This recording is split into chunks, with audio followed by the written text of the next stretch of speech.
As they moved down the path from the sheep field toward the pub, Timothy looked back at Jacob. If Jacob's been here longer than anyone, he might know how to find the Great One. Good idea, Jade said. She adjusted her sword's hilt at her side. Dennis scratched his head. But how are we going to talk with a sheep? I mean, sheep turned human. Catherine smiled. Barton says he speaks English when he is in human form. Mason chuckled, shaking his head. This place is a bizarre situation.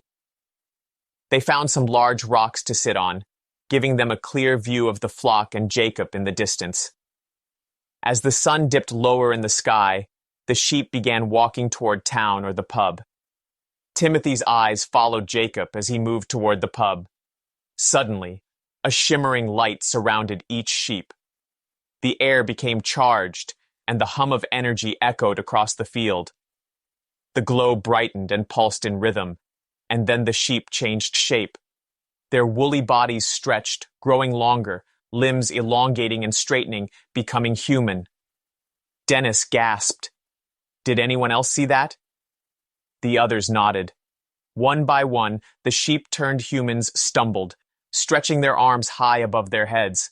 Some yawned, others rubbed their eyes or groaned as they shook off the remnants of their sheep form. There he is. Timothy pointed toward Jacob, who was now a scruffy-looking man, heading toward the pub. Let's follow him. Timothy stood, and the others fell in line behind him. They moved toward the pub, keeping a steady pace behind the wandering Jacob, who couldn't keep a straight path. As they neared the entrance of the pub, Timothy caught up to him. Jacob, can we buy you a drink? Jacob turned with a wide, toothy grin, his eyes glazed over. Never turned down a free drink in my life.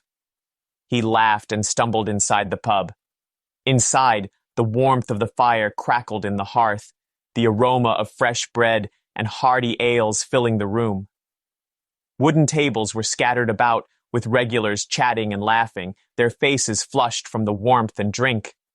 Miriam's niece, Abigail, bustled around, carrying trays of mugs and food.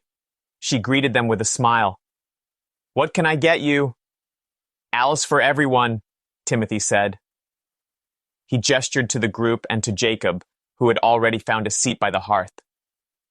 They settled in around the table, the firelight casting shadows across their faces as they watched Jacob down his drink in one large gulp, slamming the pewter mug onto the table with a loud thud. Tib epic fantasy thriller book series now.